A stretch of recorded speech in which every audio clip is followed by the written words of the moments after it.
Malaquias e o dízimo. Vamos ver? O livro de Malaquias foi escrito como repreensão ao povo de Israel. Peso da palavra do Senhor contra Israel por intermédio de Malaquias. Malaquias 1, verso 1. E especificamente aos sacerdotes corruptos, levitas, como está escrito em Malaquias, capítulo 2, verso 1, 2. Que diz assim: Agora, ó sacerdotes levitas, este mandamento é para vós. Se não ouvirdes e se não propuserdes no vosso coração dar honra ao meu nome, diz o Senhor dos Exércitos, enviarei a maldição contra vós, e amaldiçoarei as vossas bênçãos, e também já as tenho amaldiçoado. Por que não aplicais isso o coração? Deus rejeita a oferta dos sacerdotes levitas, em Malaquias capítulo 2, verso 3. Disse Deus: Eis que reprovarei a vossa semente, e espalharei esterco sobre os vossos rostos, o esterco das vossas festas solenes, e para junto destes sereis levados. Estavam ofertando animais coxos, cegos, mudos e defeituosos, como está escrito em Malaquias capítulo 1, verso 7 a 8. E ofereceis sobre o meu altar pão imundo, e dizeis: Em que te havemos profanado? Nisto que dizeis: a mesa do Senhor é desprezível, porque quando ofereceis animal cego para o sacrifício, isso não é mal? E quando ofereceis o coxo ou enfermo, isso não é mal? Ora, apresenta-o ao teu governador, porventura terá ele agrado de ti, ou aceitará ele a tua pessoa, diz o Senhor dos Exércitos. Os sacerdotes levitas estavam desviados e infiéis com suas esposas, como está escrito em Malaquias capítulo 2, dos versículos 4 a 17. E os sacerdotes levitas violaram a aliança de Deus com Levi, como está escrito em Malaquias capítulo 2, versículos 4 a 6, que diz assim: Então sabereis que eu vos enviei este mandamento, para que a minha aliança fosse com Levi, diz o Senhor dos Exércitos. Minha aliança com ele foi de vida e paz, e eu lhes dei para que temesse. Então temeu-me e assombrou-se por causa do meu nome. A lei da verdade esteve em sua boca, e a iniquidade não se achou nos seus lábios. Andou comigo em paz e em retidão, e da iniquidade converteu a muitos. Em Números capítulo 34, podemos ver a distribuição de herança na terra de Canaã. E a tribo que não recebeu terra como herança foram os levitas. E a aliança de Deus com os levitas foi de comer dos dízimos alimentos das demais tribos de Israel, dos israelitas, que tinham terra, exceto os levitas que foram separados para o serviço sacerdotal, e para a armação da tenda da revelação do tabernáculo. E esta aliança foi dada por Deus, e Deus mesmo proibiu os levitas de trabalharem por causa do serviço da tenda da revelação, separou-os e os deu dízimos de alimentos como porção de sua herança em Israel. Ele separará os levitas do meio dos filhos de Israel, para que os levitas sejam meus, como está escrito em Números capítulo 8, versículo 14.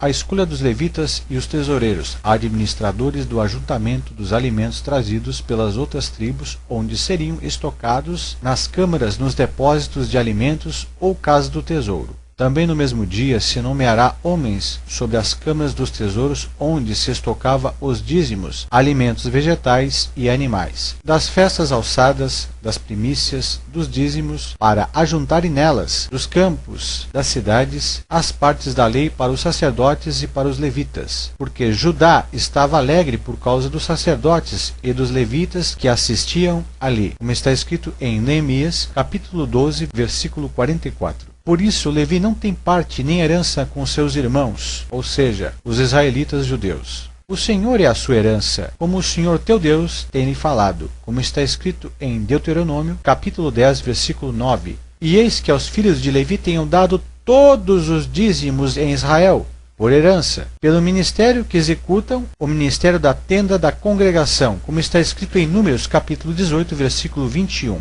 Em Números capítulo 18, versículo 23 a 24, deixa claro que os levitas não tinham herança, ou seja, eles não tinham terra para plantar. Mas os levitas executarão o ministério da tenda da congregação, e eles levarão sobre si a sua iniquidade. Pelas vossas gerações levitas, estatuto perpétuo será, e no meio dos filhos de Israel, ou seja, dos israelitas judeus, nenhuma herança terão. Porque os dízimos dos filhos de Israel, ou seja, dos israelitas judeus, que oferecerem ao Senhor em oferta alçada, tenham dado por herança aos levitas, porquanto eu lhes disse: no meio dos filhos de Israel, os levitas nenhuma herança terão. Todos os levitas recebiam dízimos, ou seja, alimentos animais e vegetais, ou seja, da pecuária, os animais, e agricultura, os vegetais, legumes, mesmo que não fossem sacerdotes. E que as primícias, que fosse de primeira perfeito, da nossa massa, as nossas ofertas alçadas, o fruto de toda a árvore, o mosto e o azeite, traríamos aos sacerdotes as câmaras de estocagem de alimentos da casa do tesouro, local onde se estocava os dízimos, alimentos vegetais e animais, do nosso Deus. E os dízimos da nossa terra aos levitas, e que os levitas receberiam os dízimos em todas as cidades da nossa lavoura, agricultura, dos israelitas judeus, como está escrito em Neemias capítulo 10, versículo 37.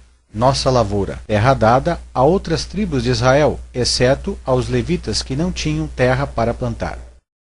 O dízimo era dado em alimento. Então todo Judá, ou judeu, trouxe os dízimos do grão, do mosto e do azeite aos celeiros, onde se estocava os dízimos, alimentos de animais e vegetais, e distribuiu aos levitas, como está escrito em Neemias capítulo 13, versículo 12.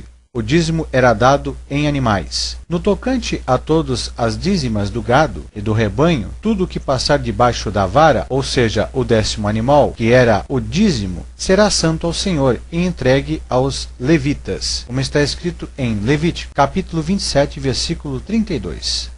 O dízimo era dado anualmente, ou seja, uma vez por ano. Certamente darás os dízimos de todo o fruto da tua semente, e cada ano se recolhe do campo, ou seja, frutos da terra. Ou seja, dinheiro não nasce na terra. O dízimo era anual e não mensal, como está escrito em Deuteronômio, capítulo 14, versículo 22.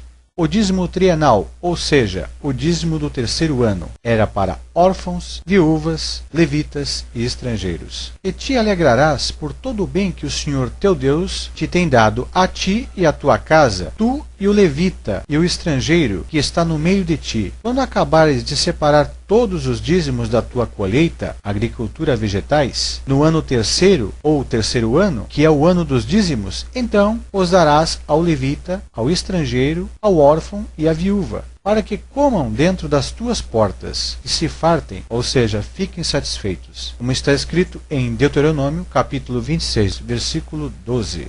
E dirás perante o Senhor teu Deus: tirei da minha casa as coisas consagradas e as dei também aos levitas e ao estrangeiro e ao órfão e à viúva, conforme a todos os teus mandamentos que me tens ordenado. Não transgredi os teus mandamentos, nem deles me esqueci, órfãos, viúvas e estrangeiros. Como está escrito em Deuteronômio, capítulo 26, dos versículos 11 a 13.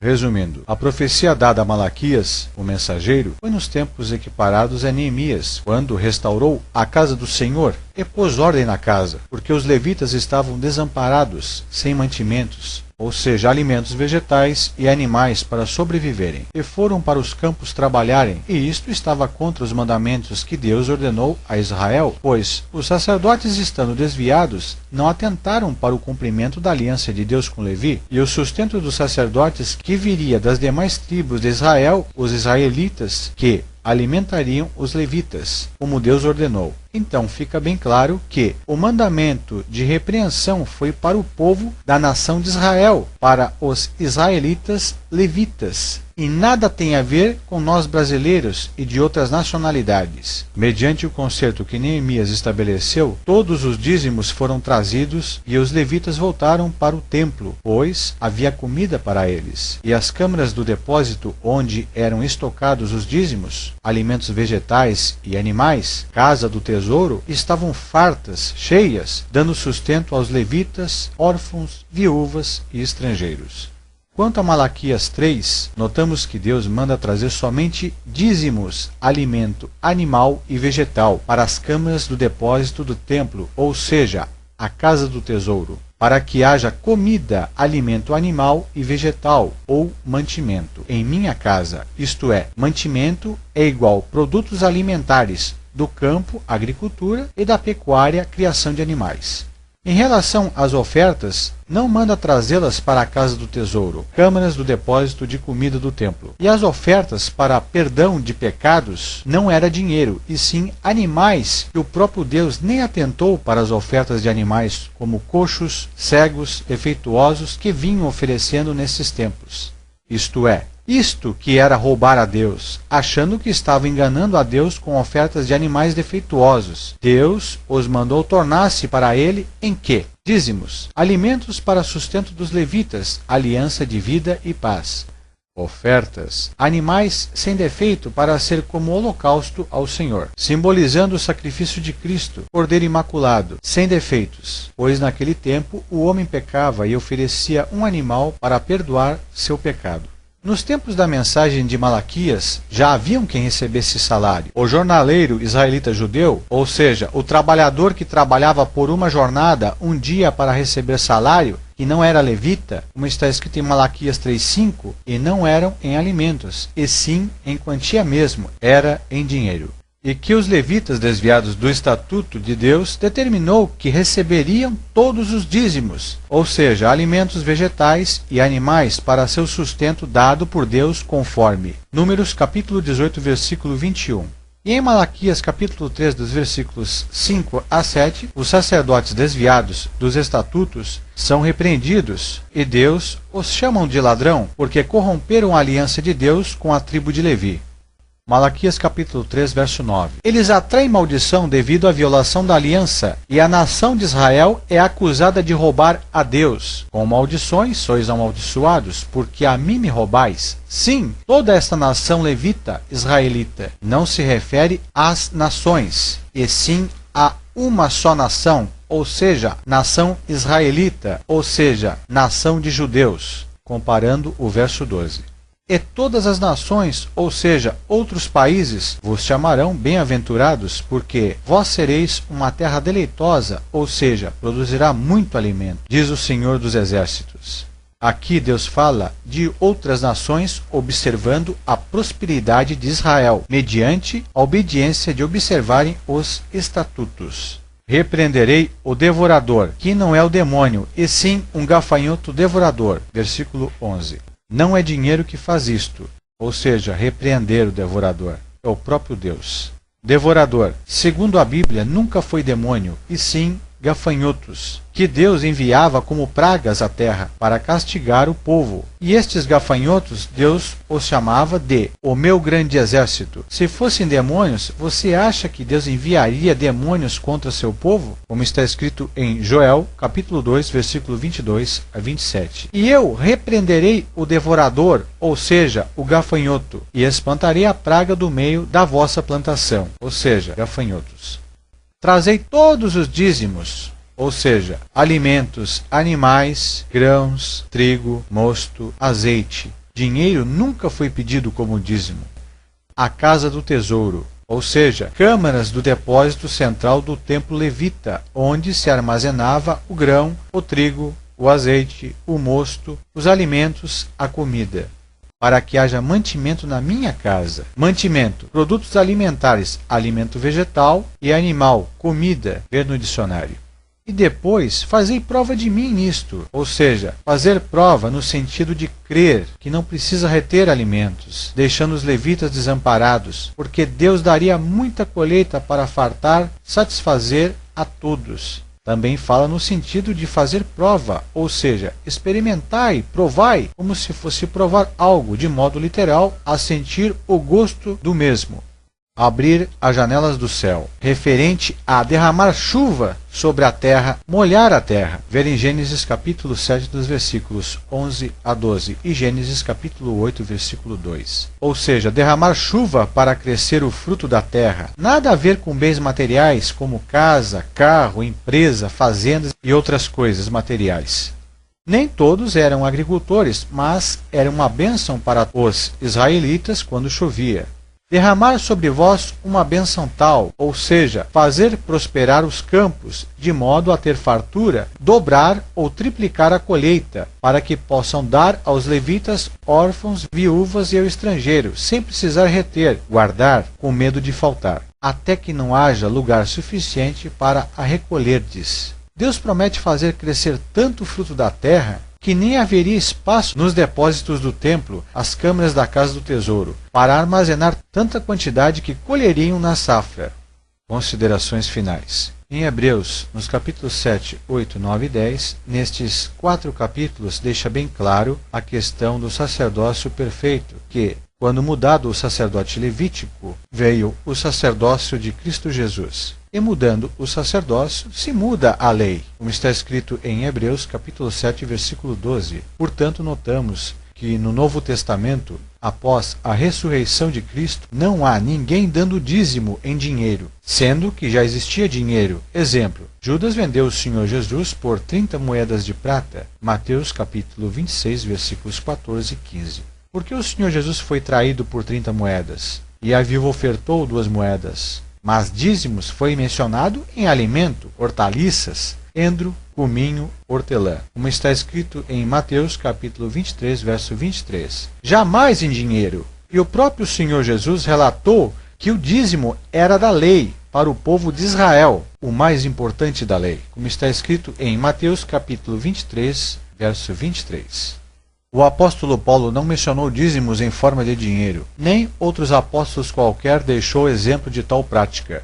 Em Coríntios capítulo 9, Paulo pede donativos para suprir necessitados e deu aos pobres, e não para manter despesas de instituições religiosas, como está escrito em Atos capítulo 4, versículo 32 em diante. Notamos a generosidade dos irmãos, vendendo tudo e depositando aos pés dos apóstolos, para que se fosse feita distribuição aos necessitados, de forma a não haver necessitados entre eles. Esta é a justiça que excede a dos fariseus religiosos, que apenas punham seus dízimos das hortaliças e achavam que estavam cumprindo sua parte, como está escrito em Mateus, capítulo 23, verso 23, e Lucas, capítulo 18, verso 12.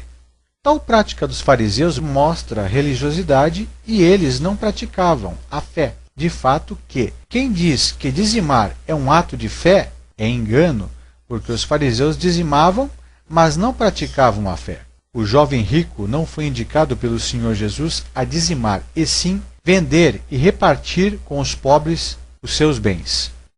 Moisés não pagou dízimo 40 anos. Jó nunca dizimou e era próspero. Abraão só deu dízimo uma só vez para poder atravessar as terras dos Jebuseus, e não foi em dinheiro. Foi despojos, sobras de conquista de guerra, dízimo de sangue, após matar os reis e tomar seus bens, que não era seu patrimônio. Jacó prometeu dar dízimo, voto, como está escrito em Gênesis, capítulo 28, dos versículos 20 a 22. A Bíblia não fala que ele cumpriu, ou seja, nunca dizimou. Abraão não foi à suposta casa do tesouro, que não é a igreja. Melquisedeque lhe saiu ao encontro para receber sua parte, devido ser rei de Salém, e receber porque passava em tal parte, ou seja, pagou um pedágio para passar pelas terras dos Jebuseus, imposto semelhante ao que o Senhor Jesus nos ensinou a pagar a César. Isto é, o Senhor Jesus mandou sermos fiéis ao Estado e não sonegar impostos. Os cobradores de impostos, como Zaqueu, essa classe de trabalhador, não pagava dízimo. Ao se converter, restituiu 4 vezes mais aos que haviam defraudado. E foi nisto que o Senhor Jesus afirmou: hoje houve salvação nesta casa. Reparem que o Salvador não o mandou dar dízimos. Todas as vezes que você quiser dar algo a Deus e restituir a Deus com gratidão, faça isto dando ao seu próximo, pois assim estará cumprindo a palavra na íntegra, conforme Mateus capítulo 25 deixa bem claro esta questão. No 7º ano, Israel não trazia dízimos, devido ser o ano sabático, a terra descansava. Ninguém plantava, e nesse ano não se dava dízimo, como está escrito em Levítico, capítulo 25, dos versículos 1 ao 5. Mas será que a igreja atual faz isto? Ficaria sem receber o suposto dízimo no 7º ano, sendo que dízimo é alimento e nunca foi dinheiro? Resposta: claro que não. O dízimo era vendido por dinheiro devido à distância de levar os animais e vegetais onde o Senhor escolhera para santificar seu nome. E o próprio dizimista comia dos seus dízimos, administrava o dízimo. Hoje em dia, quem come dos dízimos, que nunca foi dinheiro, são os pastores, que administram os supostos dízimos, dando ordem no que será empregado os dízimos do povo. Estes ditos sacerdotes que não são levitas, pastores, não são israelitas levíticos, nem exercem função sacerdotal superior a qualquer irmão que seja. Porque disse o Senhor Jesus, todos sois irmãos, como está escrito em Mateus capítulo 23, verso 8. E muito menos têm eles, os supostos pastores levitas, o direito de administrar o dízimo pessoal de cada um. Quanto a sacerdotes, sabemos que todos nós somos, depois de Cristo, nos fez um sacerdócio real, nação santa, povo eleito de Deus. Passamos a ter livre acesso ao Pai através de Cristo, na sua morte. O que nos separava foi rasgado de alto a baixo, a lei de Moisés, a saber, o véu que separava o lugar santo, local onde entravam os sacerdotes levitas, do lugar santíssimo, onde só entravam o sumo sacerdote uma vez por ano para oferecer sacrifício, animais e ofertas queimadas pelo pecado do povo. Os arranjos e reparações do templo eram feitos com ofertas dadas pelos israelitas judeus no gasofilácio para pagar os israelitas oficiais trabalhadores, carpinteiros, construtores e pintores, como está escrito em 1 Reis, capítulo 12, dos versículos 1 e Reis, capítulo 22. O apóstolo Paulo recebeu muitas vezes ajuda da igreja, mas era para se manter, e não era salário mensal como se estivesse numa empresa. O apóstolo Paulo trabalhava, em nada pesava os irmãos e a igreja. Se o apóstolo Paulo disse, sede meus imitadores como eu sou de Cristo, será que nesta parte os pastores imitam a Paulo? E em 2 Coríntios, Paulo cita o Salmo 112, versículo 9, onde fala da generosidade com os mais pobres. Ele espalhou, deu aos pobres necessitados. A sua justiça permanece para sempre, e a sua força se exalta em glória, como está escrito em Salmo, capítulo 112. Conforme está escrito, espalhou, deu aos pobres. A sua justiça permanece para sempre, como está escrito em 2 Coríntios capítulo 9, verso 9. Mas isso os supostos sacerdotes, que não são levitas, não falam. O apóstolo Paulo nada falou de dízimos em dinheiro, e sim contribuições voluntárias para suprir, amparar os que não têm, algo que é totalmente visto por Deus. O apóstolo Paulo faz um ajuntamento para distribuir para os pobres.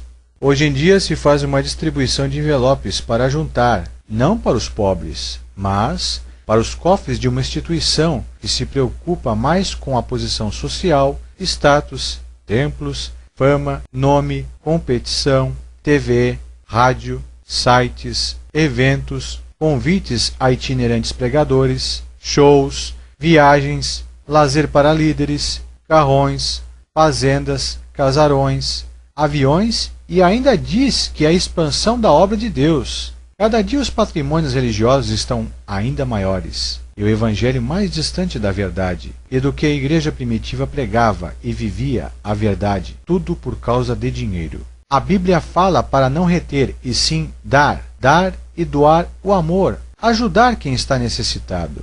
Será que a igreja faz isto hoje? Ou antes retém para construir seu império e fortalecer seu poder e glória? Coisa que o Senhor Jesus rejeitou no deserto. Eles cada vez mais e mais alcançam poder, visando dominar a maior parte possível do globo terrestre, e arrebanham o maior número de pessoas possível para haver uma maior arrecadação monetária, como se tudo fosse uma partida de competição. Ou seja, o que tem mais fortuna é o mais poderoso na terra. Todos aqueles, pois, que são das obras da lei, estão debaixo da maldição, porque está escrito, maldito todo aquele que não permanecer em todas as coisas que estão escritas no livro da lei, para fazê-las. É evidente que pela lei ninguém será justificado diante de Deus, porque o justo viverá da fé, ou seja, pela fé em Jesus Cristo, pela graça. Ora, a lei não é da fé, ou seja, a lei não é da graça de Cristo, mas o homem que fizer estas coisas, por elas viverá, ou seja, o homem que viver da graça, viverá. Cristo nos resgatou da maldição da lei, fazendo-se maldição por nós, porque está escrito, maldito todo aquele que for pendurado no madeiro. Gálatas capítulo 3, dos versículos 10 a 13. Em Gálatas capítulo 5, versículo 1 a 5, está escrito assim, estáis, pois, firmes na liberdade e graça com que Cristo nos libertou, lei de Moisés. E não torneis a colocar-vos debaixo do jugo da servidão,